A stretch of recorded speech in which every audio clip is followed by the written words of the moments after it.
خوش آمدید۔ آج کے اس خصوصی جائزے میں ہم مفتی تقی عثمانی صاحب کی ایک نہایت اہم تحریر کا غیر جانبدارانہ جائزہ لینے والے ہیں۔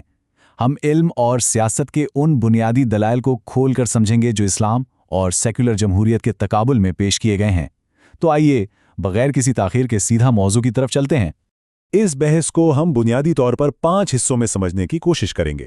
سب سے پہلے علم کے ذرائع، پھر عقل اور وحی کی حدود، اس کے بعد سیکولر جمہوریت کا اصل تصور، پھر مذہب کو محض ایک تسکین کے طور پر دیکھا جانا، اور آخر میں یہ سوال کہ کیا واقعی تاریخ کا خاتمہ ہو چکا ہے؟ تو شروعات کرتے ہیں اپنے پہلے نقطے سے، یعنی ان دونوں نظاموں میں سب سے پہلا اور بنیادی فرق کیا ہے، اور وہ ہے علم حاصل کرنے کے ذرائع۔ مصنف کے مطابق اگر ہم غور کریں تو اسلام اور سیکولرزم کے درمیان جو اصل اختلاف ہے وہ بالکل جڑ میں ہے، یعنی انسان علم حاصل کیسے کرتا ہے۔ ایک سیکولر نظام میں علم کے حصول کی گاڑی صرف 2 پہیوں پر چلتی ہے، حواس خمسہ یعنی ہمارے دیکھنے سننے کی حصیں، اور دوسری ہماری انسانی عقل۔ بس یہاں آ کے بات رک جاتی ہے۔ لیکن اس کے بالکل برعکس اسلامی خاکہ ایک نہایت ہی اہم بلکہ بنیادی تیسرا ذریعہ متعارف کرواتا ہے، اور وہ ہے وحی الہی۔ اصل میں یہیں سے ان دونوں نظاموں کے راستے بالکل الگ ہو جاتے ہیں۔ اب ہم آتے ہیں اپنے دوسرے حصے کی طرف، عقل کی حدود اور وحی۔ آخر اسلامی روایات میں صرف انسانی عقل کو ناکافی کیوں سمجھا جاتا ہے؟ اس بات کو تحریر میں کمپیوٹر کی ایک بہت ہی زبردست اور سادہ سی مثال سے سمجھایا گیا ہے۔ دیکھیں، ایک کمپیوٹر کتنے ہی حیرت انگیز مشین کیوں نہ ہو، وہ صرف اسی حد تک بالکل درست کام کرتا ہے جس کے لیے اسے پروگرام کیا گیا ہو۔ اگر آپ اس سے کوئی ایسا سوال پوچھیں گے جو اس کی پروگرامنگ میں ہے ہی نہیں تو وہ یقیناً غلط جواب دے گا۔ بالکل اسی طرح انسانی عقل کی بھی ایک مقررہ سرحد ہے۔ جب ہم عقل کو اس کی حد سے باہر دوڑاتے ہیں تو وحی کی رہنمائی کے بغیر وہ لازماً ٹھوکر کھاتی ہے اور غلط جوابات دینے لگتی ہے۔ اس کا سیدھا سا مطلب یہ ہے کہ اگر ہمیں حتمی طور پر یہ طے کرنا ہو کہ مکمل حق کیا ہے اور باطل کیا، یا پھر حتمی خیر کیا ہے اور شر کیا، تو محض عقل پر بھروسہ نہیں کیا جا سکتا۔ کتاب کے مطابق ان حتمی اور بڑے فیصلوں کے لیے علم کے اسی تیسرے ذریعے یعنی وحی کی ہر صورت ضرورت پیش آتی ہے۔ اور اسی موقف کو مزید مضبوط کرنے کے لیے مصنف نے قرآن مجید کی سورۃ النساء کا حوالہ دیا ہے، جس میں واضح طور پر کتاب کو ایک حتمی رہنما کے طور پر پیش کیا گیا ہے تاکہ لوگوں کے درمیان وہ فیصلے کیے جا سکیں جن تک رسائی ہماری محدود انسانی عقل کے بس میں نہیں ہے۔ چلیں اب تجریدی فلسفے سے تھوڑا باہر نکلتے ہیں اور تیسرے حصے کی طرف آتے ہیں، سیکولر جمہوریت کا تصور۔ یہ دیکھنا بہت دلچسپ ہے کہ یہ نظریات عملی طور پر ہمارے معاشرتی ڈھانچے کو کیسے بناتے ہیں۔ تو مصنف کے مطابق سیکولر جمہوریت آخر ہے کیا؟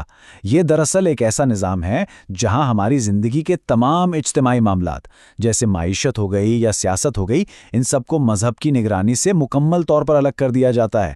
اس نظام میں فیصلے خالصتاً انسانی عقل اور ہمارے اپنے تجربات کی بنیاد پر کیے جاتے ہیں۔ اس کو تھوڑا اور آسان الفاظ میں سمجھیں تو سیکولر نظام میں انسانی زندگی کو 2 خانوں میں بانٹ دیا جاتا ہے۔ جو ہماری اجتماعی زندگی ہے وہ تو انسان کی اپنی عقل کے حوالے کر دی جاتی ہے، جبکہ مذہب کو صرف اور صرف انسان کی ذاتی زندگی کے دائرے تک سمیٹ دیا جاتا ہے، اور وہ بھی اس لیے کہ چلیں انسان کو کوئی نفسیاتی سکون مل جائے۔ اور یہی بات ہمیں چوتھے نقطے کی طرف لے جاتی ہے کہ کیا جدید سیکولرزم میں مذہب کو محض ایک تسکین کے طور پر دیکھا جاتا ہے؟ یہاں مصنف نے ایک انتہائی چشم کشا بلکہ آپ کہہ لیں کہ ایک چونکا دینے والی تمثیل پیش کی ہے۔ وہ بتاتے ہیں کہ سیکولر نظریے کے تحت مذہب کی کوئی اپنی موضوعی یا آبجیکٹیو حقیقت نہیں مانی جاتی۔ دلیل کچھ یوں دی جاتی ہے کہ جس طرح کسی شخص کو تفریح کے لیے کوئی تماشا دیکھنے سے ذہنی سکون ملتا ہے، بالکل ویسے ہی کسی اور کو عبادت گاہ میں جا کر راحت مل سکتی ہے۔ یعنی اس نظام کی نظر میں یہ دونوں ہی محض انسان کی انفرادی تسکین کے ذرائع ہیں، ان کا کسی اجتماعی یا بڑی حقیقت سے کوئی لینا دینا نہیں۔ آخر میں ہم اپنے 5ویں اور آخری حصے پر آتے ہیں، ایک بہت بڑا سوال: کیا تاریخ کا خاتمہ ہو چکا ہے؟ اس سیکولر نظام کے حامی جو بڑے عالمی دعوے کرتے ہیں ان کا جائزہ لینا بھی بہت ضروری ہے۔ اگر ہم جدید سیاسی تاریخ پر ایک نظر دوڑائیں تو ہم دیکھتے ہیں کہ جب سوویت یونین کا زوال ہوا تو مغربی دنیا میں زبردست جشن منایا گیا۔ اسی دور میں فرانسس فوکویاما نامی ایک مفکر کی مشہور کتاب تاریخ کا خاتمہ اور آخری آدمی سامنے آئی۔ اس میں بڑی حد تک یہ دعویٰ کیا گیا کہ بس جناب اب نظریاتی جنگ ختم ہو چکی ہے اور سیکولر جمہوریت ہی دنیا کا حتمی نظام ہے۔ یہ دعویٰ دراصل اس سوچ کی عکاسی کرتا ہے کہ انسانیت نے اب اپنے ارتقاء کی آخری اور سب سے کامل منزل کو پا لیا ہے۔ اور اس سے بہتر کوئی نظام اب کبھی نہیں آ سکتا۔